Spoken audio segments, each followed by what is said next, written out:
Selamat mendengarkan podcast ini. Untuk menggambarkan keluarga bahagia, sering orang menyebutkan dengan sebutan keluarga yang harmonis.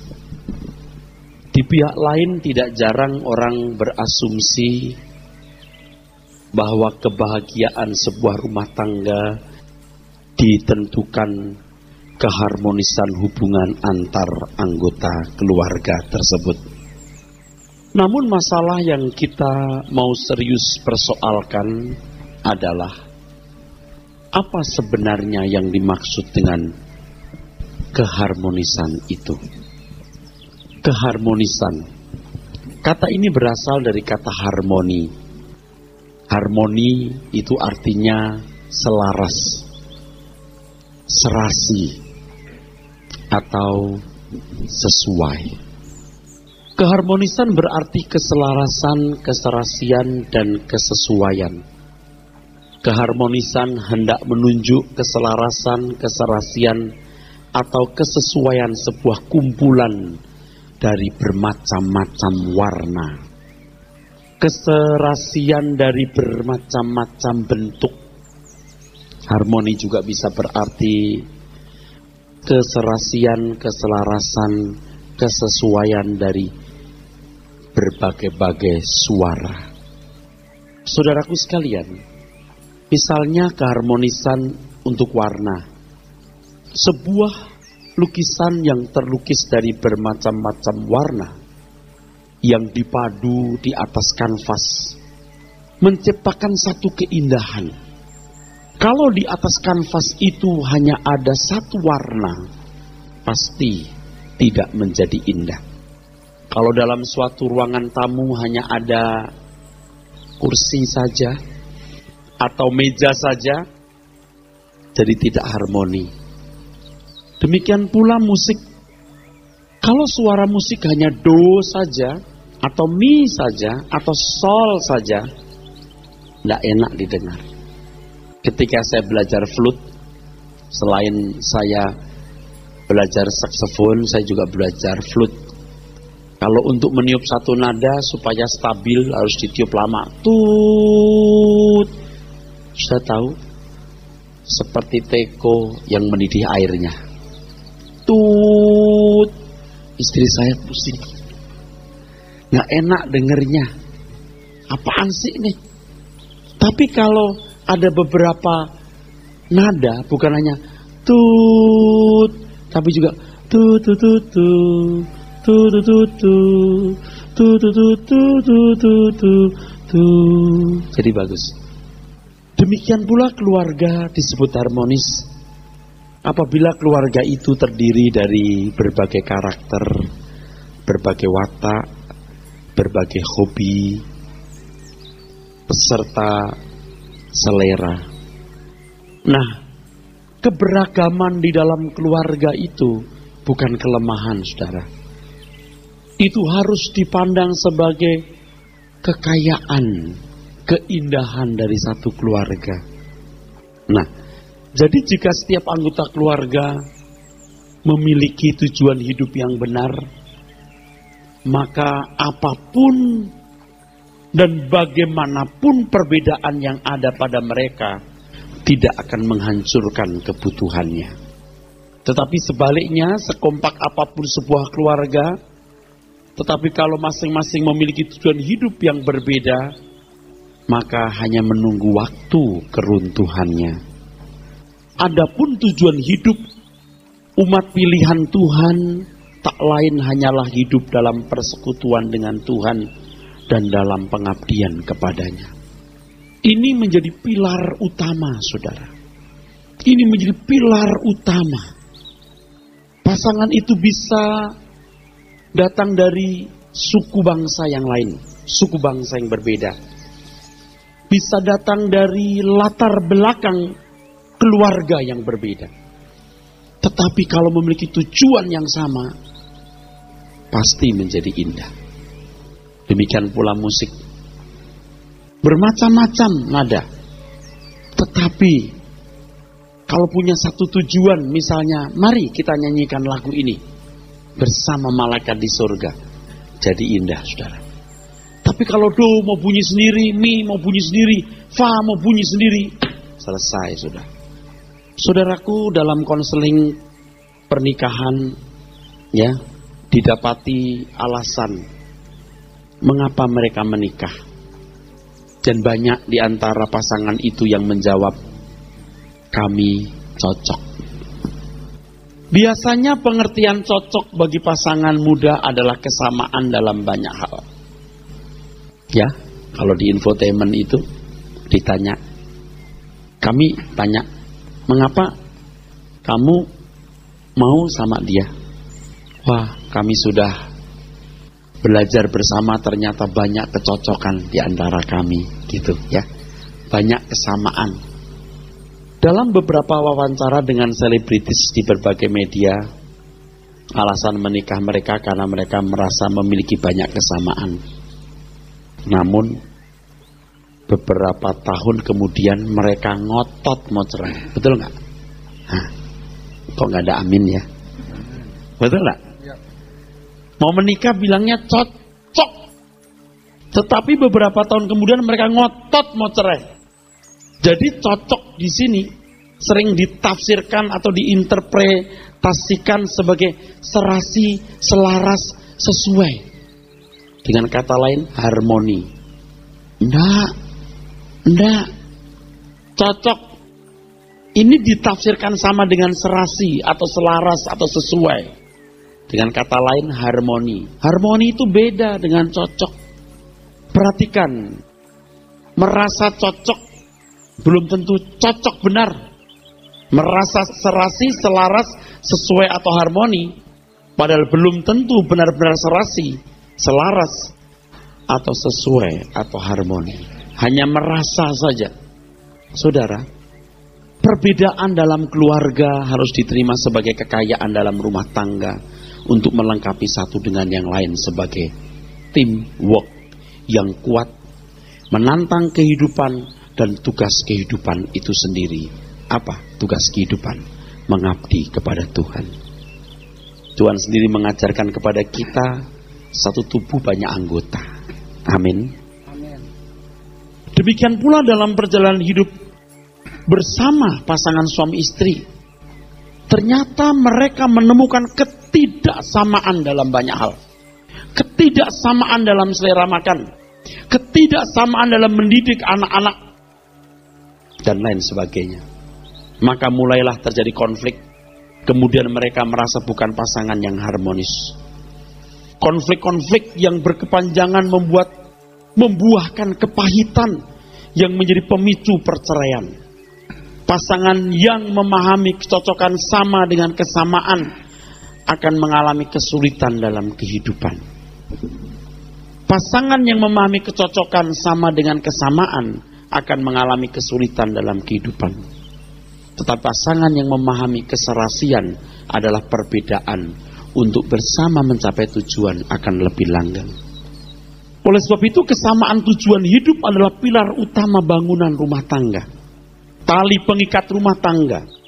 Jadi kalau hanya merasa cocok dengan seseorang, hendaknya jangan ceroboh saudara mau menikah. Tetapi keberanian menerima perbedaan demi kelengkapan untuk mencapai tujuan hidup yang Tuhan kehendaki, modal awal berkeluarga. Tentu selain cinta. Tentu selain cinta. Saudara, kita sekarang membaca Alkitab dulu dan kita melihat bahwa Tuhan ternyata memang merancang keluarga ini. Sebuah institusi yang Tuhan ciptakan dari Kejadian pasal 1 ayat yang ke-28. Allah memberkati mereka, lalu Allah berfirman kepada mereka, beranak cuculah dan bertambah banyak. Penuhilah bumi dan taklukkanlah itu. Berkuasalah atas ikan-ikan di laut dan burung-burung di udara dan atas segala binatang yang merayap di bumi. Nah, Tuhan memberikan mandat, namanya mandat prokreasi. Tuhan bisa menciptakan manusia dalam sekejap 1 juta orang. atau bahkan lebih. Tetapi Tuhan tidak menggunakan multiplikasi cara ini.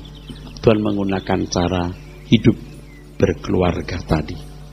Berbagai perbedaan dalam keluarga itu, saudaraku, jangan dianggap sebagai kelemahan, tapi bisa menjadi kekuatan untuk mencapai tujuan kehidupan, saudaraku, yaitu melaksanakan mandat prokreasi. Dalam hal ini mutlak perkawinan beda agama tidak akan membangun keluarga sesuai dengan format keluarga Kristen yang ideal. Jadi kalau sudah beda agama itu sudah kartu mati, tidak bisa. Kalau kelihatannya bisa, pasti keluarga itu tidak mengerti kebenaran Tuhan. Kalau kelihatannya bisa, pasti keluarga itu tidak mengerti kebenaran Tuhan. Bahwa Tuhan menciptakan keluarga untuk menggandakan jumlah manusia, dan manusia yang digandakan adalah manusia yang harus hidup untuk kemuliaan Tuhan di bumi dan menghuni kerajaan surga. Jadi kalau satu dari pasangan itu tidak seiman, selesai, rusak. Nah, sekarang kita yang seiman saja, saudaraku, pasti masing-masing memiliki keberadaan yang khusus, yang tidak sama dengan segala kelemahan dan kekurangannya. Dalam hal ini dibutuhkan kedewasaan rohani untuk menerima pasangan hidup sebagaimana adanya. Yang pertama, dicatat bahwa pasangan hidup kita bukan malaikat. Ini berarti pasti ada kekurangan dan kelemahan. Bahkan kekurangan-kekurangan yang paling mengganggu hati kita. Bila kita menyadari hal ini, kita harus membayar harga. Bertanggung jawab atas pilihan yang telah kita putuskan. Kita tidak boleh menuntut pasangan kita menjadi seperti yang kita ingini. Jadi, orang Kristen yang dewasa, anak Tuhan yang dewasa, itu anak Tuhan yang bertanggung jawab atas keputusan dan pilihannya. Kalau saudara saya mau beri tip, ya, saya beri tip ya. Ketika saudara menemukan pasangan saudara betul-betul atau benar-benar buruk, wataknya benar-benar buruk, ternyata benar-benar buruk. Yang pertama saudara harus tetap bertanggung jawab. Jangan mencari celah untuk cerai. Dalam keputusasaan yang bisa muncul, ini sebenarnya justru menjadi satu suasana yang kondusif. Suasana yang mendukung tercapainya tujuan. Tujuan apa itu? Tujuan di mana seseorang mengarahkan hatinya kepada Tuhan dan mengabdi kepadanya. Jadi ketika kita lihat pasangan kita ternyata benar-benar buruk, dan suara yang muncul di hati kita adalah aku salah pilih, maka saudaraku, kita bisa mengarahkan hati kita kepada Tuhan. Yang pertama tadi apa? Tanggung jawab. Jangan cari celah untuk cerai. Ya. Tapi aku akan mengarahkan hatiku kepada Tuhan. Kita bisa mengarahkan hati kita kepada Tuhan untuk mengenal Tuhan, bertumbuh dewasa dan melayani Dia. Nanti catatan yang ketiga, hal itu akan saling mendewasakan. Dan orang-orang yang patah hati seperti ini sebenarnya memiliki kans yang lebih besar untuk menjadi kekasih Tuhan dan membangun romantisme ilahi dengan Yesus. Tetapi kalau orang tidak takut Tuhan, dia akan cenderung mencari pasangan lain. Ternyata istrinya galak, kasar, tidak melayani. Nah, cari wanita lain yang lembut, yang halus, yang melayani. Tapi saya ingatkan, harganya mahal. Kesalahan itu harganya mahal. Jangan coba-coba. Jangan coba-coba. Yang kedua, kita harus menyadari bahwa kita tidak akan dapat mengubah orang lain seperti yang kita mau. Kecuali kita melakukan pemaksaan atau pemerkosaan hak, sehingga seseorang menjadi sosok seperti yang kita ingin dengan terpaksa. Dan itu pun pendewasaan yang tidak natural. Dan sesungguhnya dia tidak bertumbuh dewasa. Misalnya, punya istri yang ngomongnya kasar. Lalu digampari, disundut pakai besi. Akhirnya ngomongnya halus. Tapi perubahan itu bukan perubahan yang natural. Oke, tadi contoh mungkin ekstrim ya. Ngomongnya kasar, maka tidak diberi uang belanja. Hukumannya tidak diberi uang belanja. Akhirnya dia lembut demi uang belanja.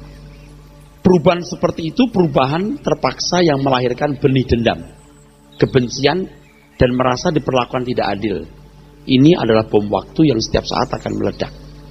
Ingat ya, dibutuhkan kedewasaan rohani untuk menerima pasangan hidup kita sebagaimana adanya. Jadi, yang pertama, sadari dia bukan malaikat. Dan ketika kita menemukan ternyata, ini contoh paling fatal ya, paling ekstrim maksud saya. Pasti ini terjadi juga. Walaupun di antara 103 atau 105 atau 110, di antara 56, di antara 10, jangan-jangan satu lagi. Di antara 10, jangan-jangan satu. Kalaupun ada begitu, bertanggung jawab, dia istriku, dia suamiku. Dan arahkan hatimu kepada Tuhan. Sublimkan, arahkan hatimu kepada Tuhan. Ini bukan berarti lalu saudara nanti akan tidak bertanggung jawab kepada rumah tangga. Pasti akan jadi orang yang baik, yang bertanggung jawab kepada Tuhan, keluarga, dan masyarakat. Yang kedua, jangan paksa dia berubah seperti yang kita ingini. Ini persoalan. Dan banyak orang masih bandel, mencoba merubah orang seperti yang kita ingini. Kalau kita mau orang lain berubah, kita terlebih dulu harus berubah. Yang ketiga, kita harus sadar bahwa semua kita masih dalam proses pendewasaan. Sebagaimana kita diproses Tuhan untuk makin dewasa, demikian pula Tuhan memproses pasangan hidup kita demi pertumbuhan kedewasaan. Keluarga menjadi tempat di mana masing-masing anggota bertumbuh menjadi semakin seperti Kristus sebagai persiapan masuk kerajaannya. Yang pada akhirnya perlu dipertegas bahwa bila setiap anggota keluarga memiliki pengertian seperti yang saya jelaskan ini, maka rumah tangga itu akan bertumbuh dalam Tuhan, berbuah-buah bagi kemuliaan Tuhan. Nah, saudaraku sekalian, tadi saya katakan satu hal yang sangat penting, yaitu tujuan hidup. Tujuan hidup manusia bukanlah dirinya sendiri, juga tidak pada orang lain. Kalau orang lagi jatuh cinta kan, kaulah tujuan hidupku, ya. Kau segalanya bagiku. Itu sebenarnya salah. Tapi kalau orang sedang dimabuk asmara ya, dan dia belum dewasa, barangkali Tuhan hanya senyum-senyum aja. Tujuan hidup kita bukan pasangan kita. Tujuan hidup kita bukan keluarga. Tujuan hidup kita adalah Tuhan sendiri. Jadi sebenarnya setiap orang diciptakan Tuhan bukan untuk dirinya sendiri, juga bukan untuk orang lain, tetapi untuk mengabdi dan melayani Tuhan. Itulah sebabnya setiap orang harus mengenal Tuhan dan menemukan kehendak-Nya untuk masing-masing individu. Untuk ini setiap orang harus hidup dalam persekutuan dengan Tuhan dan memiliki fokus mengabdi kepadanya. Jika seseorang sadar hakikat hidup ini, jika setiap anggota keluarga memiliki filosofi hidup ini, maka masing-masing anggota keluarga tidak akan ceroboh. Yang pertama dalam memilih teman hidup sebelum menikah. Tujuan hidupku itu mengabdi kepada Tuhan. Tujuan hidupku bukan teman, bukan pacar, bukan keluarga, bukan apapun, tapi Tuhan. Dengan kesadaran ini yang pertama pasti dia tidak ceroboh memilih teman hidup. Ia pasti tidak memilih teman hidup berdasarkan pertimbangan kecantikan saja atau kekayaan atau bonafit pekerjaan. Tetapi apakah teman hidupku ini seorang yang bisa kuajak bersama-sama mengabdi dan melayani Tuhan? Dan kalau sudah menikah, nah saya tidak tahu saya sanggup enggak ya melakukan apa yang saya bagikan ini. Kalau sudah menikah, fokus saudara itu jangan kepikir bagaimana kita punya rumah, bagaimana kita punya mobil, bagaimana kita punya anak. Pasti biasanya begitu. Itu salah. Saya tidak berlebihan, saudaraku. Istri saya ada hadir di sini di belakang. Saya tidak mengajarkan istri saya begitu. Tentu kita harus bertanggung jawab. Bagaimana keluarga kita punya rumah, bertanggung jawab bagaimana keluarga kita dihidupi secara pantas. Tetapi hal ini hendaknya tidak melebihi motivasi hidup kita mengabdi kepada Tuhan. Nah, untuk mencari perimbangan, perlu kebijaksanaan, perlu hikmat. Sebab batasnya tipis. Berkeluarga untuk Tuhan atau Tuhan untuk keluarga, batasnya tipis. Dan hampir nggak bisa kebaca. Biasa kan kalau sudah menikah, yang dipikir bagaimana kita punya rumah, bagaimana kita punya mobil. Coba kalau dua-duanya memiliki motif hidup yang benar sebagai pilar utama itu, bagaimana kita mengabdi kepada Tuhan, bagaimana kita efektif untuk pekerjaan Tuhan. Bukan berarti Anda tidak boleh beli rumah, bukan berarti Anda tidak akan punya mobil, bukan omong besar ya, itu bukan masalah, itu masalah kecil. Tuhan semesta alam yang menciptakan langit dan bumi yang maha kuat itu, Tuhan yang bukan hanya kaya, sangat kaya, jangan ragukan itu. Masalahnya kan filosofi hidup banyak orang sudah terlanjur rusak, salah. Jadi diajak bicara sampai level ini kadang-kadang sulit. Dalam berkeluarga, kita harus menjadikan hidup rumah tangga kita alat, sarana pelayanan bagi Tuhan. Bukan sebaliknya. Bertuhan bukan untuk keluarga, tapi berkeluarga untuk Tuhan. Pada waktu dekat ini saya akan khotbah kepada remaja mengenai love, sex, and dating. Dan kepada pemuda juga, ini harus ditekankan terus. Harus ditekankan terus. Yang pertama, nanti mereka pilih jodohnya pasti tidak sembarangan. Yang kedua, kalaupun berkeluarga, pasti mempersembahkan keluarga itu untuk Tuhan. Nah, dengan menyampaikan ini, saya tidak bermaksud mau memanfaatkan saudara, membantu gereja dan pelayanannya. Sama sekali tidak ada indikasi ke sana. Kecuali memang Tuhan mau taruh saudara di samping saya melayani Tuhan dalam kegiatan gereja ini. Tapi kalau tidak, enggak apa-apa. Enggak usah. Tetapi yang penting saudara tahu, bertuhan bukan untuk keluarga, tapi berkeluarga untuk Tuhan. Keluarga harus menjadi firdaus atau bersuasana firdaus, tetapi bukan firdausnya sendiri. Tetapi keluarga bukanlah firdaus itu sendiri. Keluarga harus menjadi firdaus atau bersuasana firdaus, tapi keluarga bukanlah firdaus itu sendiri. Firdaus manusia adalah Tuhan sendiri. Tuhanlah perhentian. Tuhan menjadi perhentian artinya bahwa Tuhan tempat setiap orang memiliki pelabuhan hidup, kesejahteraan dan damai sejahtera. Setelah umur setengah abad, saya melewati tahap jatuh bangun, mengamati, melihat, menganalisa kehidupan banyak orang. Saya baru menyadari ini lebih dalam, bahwa kita tidak mempersiapkan remaja pemuda kita sampai level ini secara memadai. Dan dunia kita yang sudah demikian jahat ini, saudaraku, mengerikan adanya. Anak-anak remaja saja ya sudah mengerti jadian sama dia. Kalau belum jadian ngomongnya lu gua. Kalau sudah jadian cirinya aku kamu. Aduh. Jadi sudah berat nih. Dari remaja sudah rusak, menikah pun juga menikah karena dorongan biologi semata-mata, karena takut kesepian dan berbagai motif lain yang sebenarnya tidak akan membahagiakan saudara. Sering muncul pertanyaan, keluarga dulu atau pelayanan pekerjaan Tuhan dulu? Gitu ya. Kalau berkeluarga untuk Tuhan atau Tuhan untuk keluarga? Maksudnya Pak, ini keluarga dulu atau pelayanan pekerjaan Tuhan dulu, Pak? Pelayanan pekerjaan Tuhan atau keluarga dulu, Pak? Pertanyaan ini salah. Sebab keluarga tidak dapat dibandingkan dengan pelayanan pekerjaan Tuhan. Tidak dapat dibandingkan. Sebab keluarga itu sendiri adalah sarana pelayanan bagi Tuhan. Katakan amin. Amin. Kedengarannya konsep ini salah. Tetapi sebenarnya inilah konsep yang paling tepat atau paling benar. Keluarga itu sarana pelayanan bagi Tuhan. Jangan keluarga dulu atau pelayanan dulu. Itu membodoh. Keluarga itu sarana pelayanan, tidak bisa dibandingkan.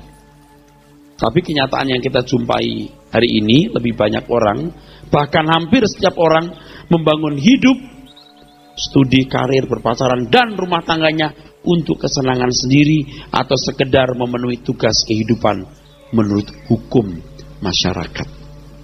Sebagai akibatnya manusia tidak mengerti apa artinya mengabdi kepada Tuhan. Inilah yang mengakibatkan seseorang tidak menemukan maksud tujuan hidupnya diciptakan Tuhan. Satu pertanyaan yang paling mendasar, saudaraku, yang harus tetap kita ingat. Mengapa Tuhan memberikan aku hidup? Mengapa Tuhan menciptakan aku? Tentu, kalau Tuhan menciptakan aku, si Erastus, si Yudika, si Johan, bukan sesuatu yang kebetulan. Tuhan merancang setiap individu dengan keadaan yang luar biasa, mengandung memuat rencana Tuhan yang indah. Kalau binatang tidak perlu mempersoalkan ini, tapi manusia perlu mempersoalkannya. Jadi kalau dari remaja pemuda sudah dididik mengerti kebenaran ini, dia tidak akan memberikan dirinya kepada seorang pria yang tidak mengabdi kepada Tuhan. Itu kalau wanita. Kalau pria, dia tidak akan bersekutu dengan wanita yang tidak mengabdi kepada Tuhan. Hidup kita itu bagi Tuhan, bukan bagi dia. Memang dalam rumah tangga secara fisik, yang berat atas tubuh istri adalah suami, yang berat atas tubuh suami adalah istri. Tapi kedua-duanya dalam rangka prokreasi tadi, melahirkan anak-anak. Semua diikat oleh hukum Tuhan, semua diikat untuk kepentingan Tuhan. Kalau begitu kesenangan kita apa? Itulah kesenangan kita. Ketika kita melakukan segala sesuatu untuk Tuhan, itulah kesenangan kita. Kalau saudara menemukan ini jadi bahagia luar biasa. Tapi ya mestinya tidak bisa sekali ketemu, tidak bisa sekali seminar seperti ini. Banyak kisi-kisi, pernik-pernik dalam keluarga yang harus dipecahkan. Masalah pengaturan uang, masalah seks, masalah mendidik anak-anak. Aduh, 1001 masalah bisa muncul. Yang saya katakan ini kan kerangka besar dan kerangka dasarnya saja. Pernik-perniknya harus dipecahkan secara khusus, saudara. Hidup kita cuma sekali, saudara. Ya, cuma sekali hidup kita. Kita harus jadikan rumah tangga kita alat untuk memuliakan Tuhan. Jadi setiap kita itu dirancang Tuhan untuk hal yang luar biasa. Dan kita harus melihat pasangan kita juga dirancang Tuhan untuk perkara yang luar biasa. Tapi kalau saudara menyadari ini ya, dan hidup sepenuh bagi Tuhan, tapi pasanganmu tidak mengerti itu, stres. Tapi tadi sudah saya kasih tip tadi gimana? Tetap bertanggung jawab, selamanya dia istriku. Dan keadaan yang tidak menyenangkan itu keadaan yang kondusif Anda melekat dengan Tuhan. Dan percayalah Tuhan akan ubah dia. Jangan paksa berubah seperti yang saudara mau. Bila seseorang menerima bahwa dirinya diciptakan Tuhan, maka apapun yang dilakukannya, dilakukan untuk kemuliaan Tuhan. Hidup untuk kemuliaan namanya, artinya untuk kepentingan Tuhan. Untuk kepentingan Tuhan, melakukan kehendak Tuhan. Dan setiap kita harus menemukan itu kehendak Tuhan. Makanya dari sekolah minggu mereka harus mengenal Tuhan, pra-remaja mengenal Tuhan, remaja mengenal Tuhan, pemuda mengenal Tuhan. Itu kalau jadi mawar, itu mawar yang harum luar biasa. Merekah indah. Banyak orang-orang tua yang mengenal Tuhan, hari tuanya tidak merekah indah. Sayang, saudara. Nah, saya mengatakan ini maksudnya supaya saudara yang belum terlalu terlambat memperbaiki diri. Amin. Amin. Saudara ngerti maksud saya? Yang belum terlalu terlambat memperbaiki diri. Tuhan itu berkehendak menyelenggarakan pemerintahannya. Karenanya ia menciptakan alam semesta, khususnya bumi ini dengan segala isinya, dan menjadikan manusia yang mirip dengan dirinya untuk memerintah bumi ini. Dan beranak cucu untuk menikmati bumi ini. Tetapi karena manusia jatuh dalam dosa ya udah, Tuhan ciptakan langit baru, bumi baru. Nah sekarang hidup 70 tahun, ya menggandakan manusia, iya. Tapi sementara menggandakan manusia atau prokreasi itu, masing-masing bertumbuh dewasa, mengerti kehendak Tuhan, melakukan kehendak Tuhan, untuk dibawa kepada kehidupan yang sesungguhnya. Keluarga yang dibangun berdasarkan hukum masyarakat, bahwa setiap orang harus menikah dan memiliki anak-anak. Juga di dalamnya seseorang mencari kebahagiaan, akan membuat seseorang membangun kerajaannya sendiri, bukan kerajaan Allah. Ia tidak berdoa, datanglah kerajaanmu, tetapi jadilah kerajaanku. seminar-seminar keluarga, pembinaan-pembinaan pasangan suami istri, tanpa disadari ya, hanya karena mau membangun kerajaannya sendiri, kingdomnya sendiri, bukan kingdom Tuhan. Nah, untuk membangun kingdom Tuhan ini, wah, mindsetnya harus dirubah dulu. Dan dari tadi saya bicara ini sebenarnya baru mau merubah mindset itu. Baru mau merubah mindset itu, saudara. Saudara mengerti maksudnya? Jadi mungkin saudara merasa kok berat amat ya. Memang ini kan mindsetnya yang dirubah. Seminar keluarga bahagia, hubungan suami istri yang bahagia, wanita yang bijaksana, pria yang sejati. Tanpa disadari kadang-kadang membangun kerajaannya sendiri.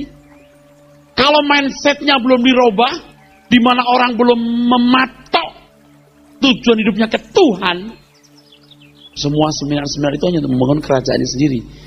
Bisa bahagia Pak? Oh bisa, kenapa nggak bahagia? You nikmati kebahagiaan. Jangankan orang Kristen, non-Kristen pun punya rumah tangga yang happy-happy loh. 1 generasi, 2 generasi, 3 generasi tidak kawin cerai. Happy saudaraku. Jangan picik. Jangan merasanya orang Kristen yang bisa happy. Mereka pun juga bisa happy. Tapi beda Pak happy-nya. Di mana letak bedanya? Kalau dalam tataran keluarga, hubungan suami istri, makan bersama, anak-anak jadi orang gitu ya, happy. Tapi di tataran damai sejahtera oleh Roh Kudus, lo gak ada apa-apanya deh. Hanya di dalam Yesus Kristus. Amin. Nah itu beda tatarannya. Kalau di tataran kebahagiaan berumah tangga, mereka pun juga punya kebahagiaan. Menikmati seks, menikmati anak, menikmati hidup bersama, menikmati jalan-jalan, menikmati hidup berumah tangga. Happy. Jangan pikir gak ada happy, mereka juga punya kebahagiaan dalam tataran kebahagiaan berkeluarga itu. Tapi kalau bicara soal sukacita dalam Roh Kudus, itu udah lain, tataran yang beda. Nah orang Kristen itu harus masuk ke tataran yang sukacita oleh Roh Kudus dulu. Atau paling tidak bertumbuh.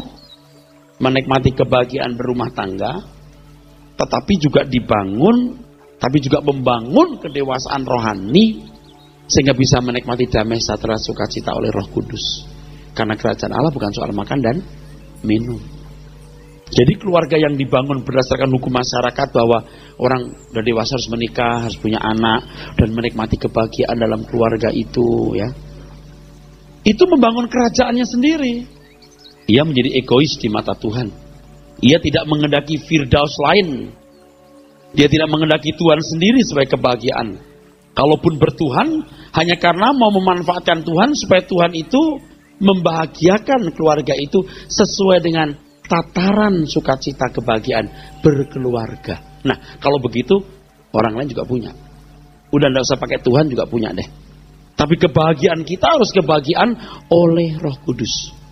Pada akhirnya saudaraku sekalian, bukan tidak mungkin orang-orang yang membangun rumah tangga kelihatannya bahagia itu memberontak kepada Tuhan. Memberontak kepada Tuhan.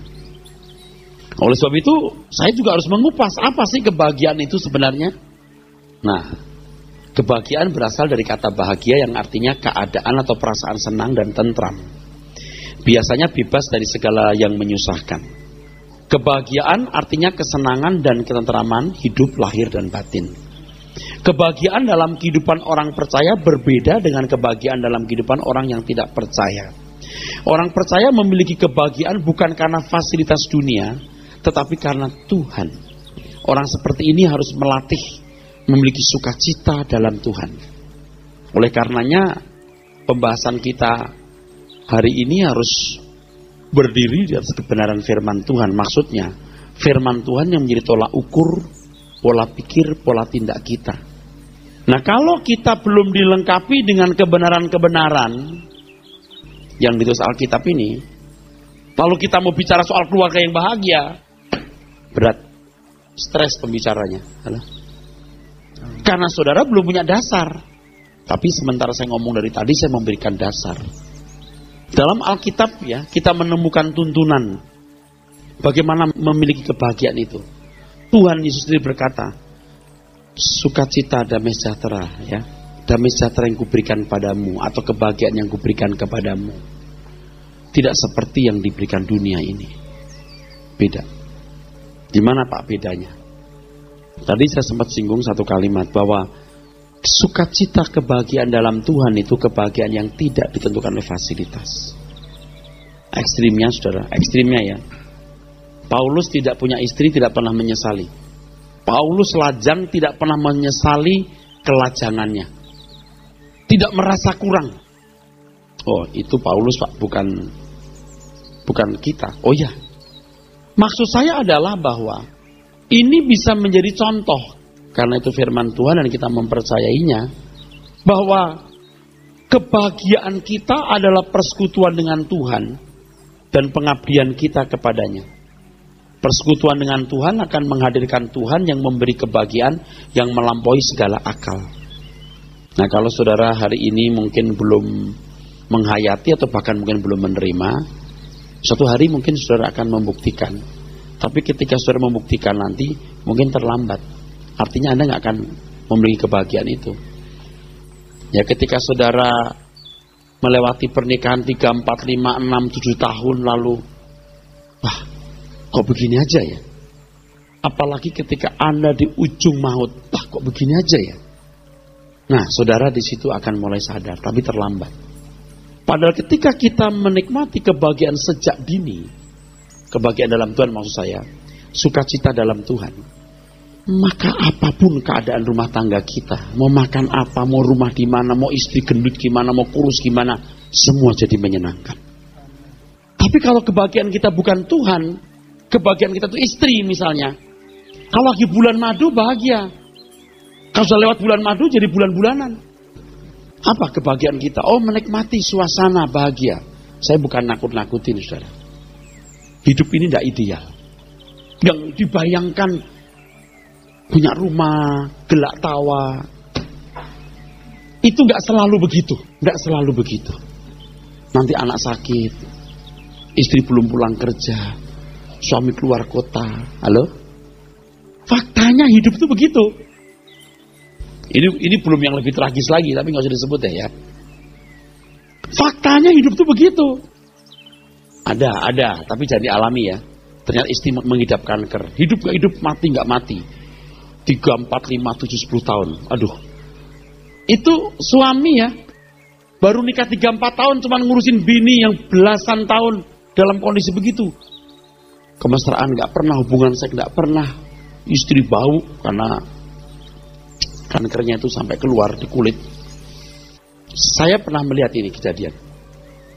Lalu gimana? Gimana kebahagiaannya kalau begitu? Gimana pilot yang jatuh pesawatnya rusak mukanya udah gak ganteng lagi? Gimana?